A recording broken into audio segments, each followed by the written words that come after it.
Comment rencontrer l'amour de sa vie lorsque l'on est marseillaise chrétienne la trentaine? Value proposition de valeur. Je m'appelle Marc, je suis marseillais, sans enfant, et j'ai 39 ans. Si vous êtes marseillaise, chrétienne, blanche, que vous avez la trentaine, et êtes célibataire, rencontrons-nous pour du sérieux, qu'en dites-vous?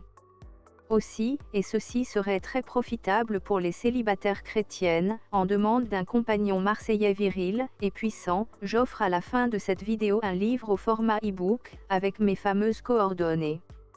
De plus, n'oubliez pas mademoiselle de commenter, partager, et surtout vous abonner pour recevoir d'autres propositions de valeur.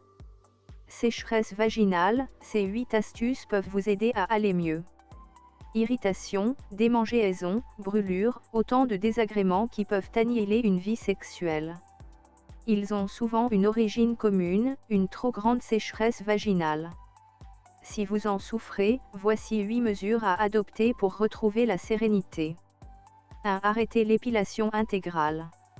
Le fantasme d'une féminité associée à une peau douce et nette néglige 2 faits importants, notre sexe est fragile et la nature a précisément prévu des poils pour le protéger, peut-être aussi pour attirer l'attention sur cette partie de notre anatomie.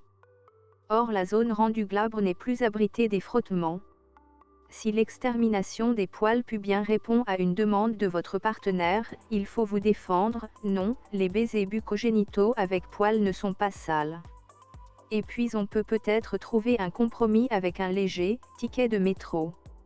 Si votre amant, en fait une condition sine qua non à cette caresse exquise, sachez qu'il existe des crèmes pour la vulve, à appliquer tous les jours comme les baumes pour les lèvres, du haut. À découvrir également, comment s'épile-t-on le maillot selon sa génération.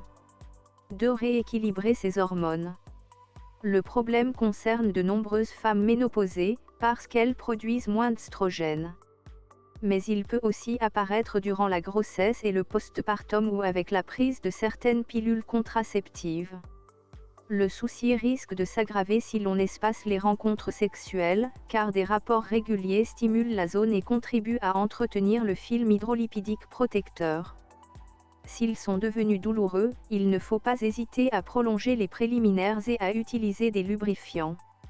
Une solution efficace pour humidifier sa muqueuse au long cours, l'usage de gels hydratants de longue durée, notamment ceux à base d'acide hyaluronique, à appliquer 2 ou 3 fois par semaine, en vente libre en pharmacie.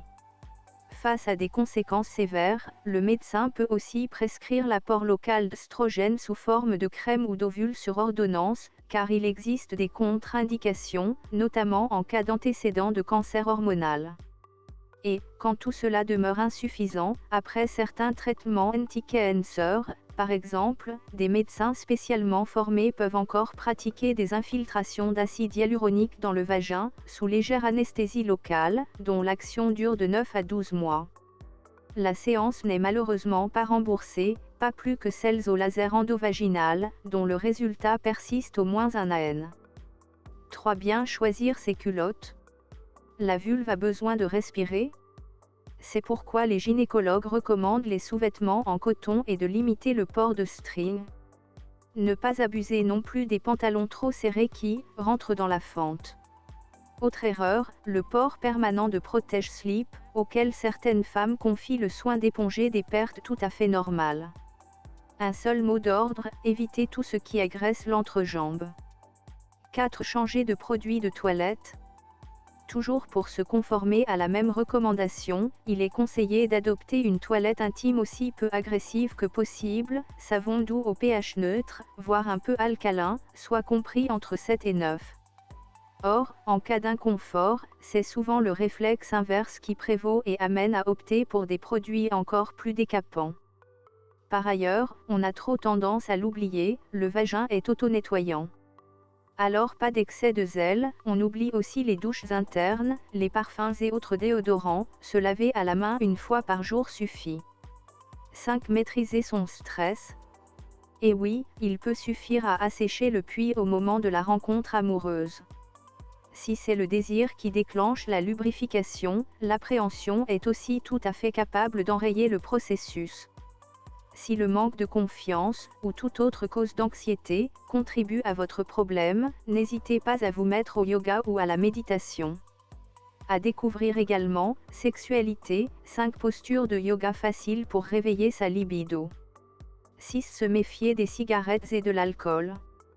Le tabac resserre les vaisseaux, des parois vaginales comme du reste du corps. Mal irriguées, elles peuvent même finir par s'atrophier.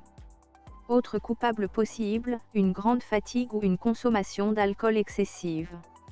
Enfin, certains médicaments contre l'hypertension, le diabète, la dépression, l'allergie, etc., peuvent entraîner cet effet secondaire, dont la notice mentionne d'ailleurs qu'ils sont susceptibles d'occasionner une sécheresse des muqueuses. Si le phénomène est apparu après un changement d'ordonnance, n'hésitez pas à aborder le sujet avec votre médecin.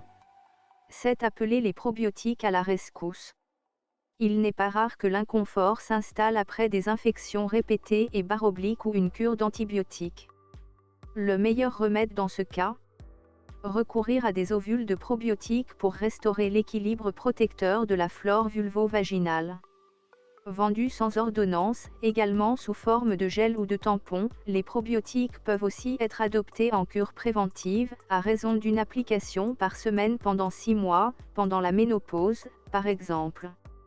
Leur action sera éventuellement secondée par des granules homéopathiques de Natrum muriaticum 5CH, 2 granules 3 fois par jour. À découvrir également, comment prendre soin de son vagin. 8. Utiliser plus systématiquement un lubrifiant lors des rapports intimes. Le BABA. Et pourtant, trop de personnes ressentent encore de la gêne, voire de la honte, à les acheter et à les proposer aux partenaires. L'objet a pourtant acquis aujourd'hui le statut d'accessoire ludique, tout à l'opposé d'une image ringarde. Même avec un préservatif déjà lubrifié, il ne faut surtout pas hésiter à en rajouter. L'absence d'humidité entraîne une fragilisation de la paroi vaginale.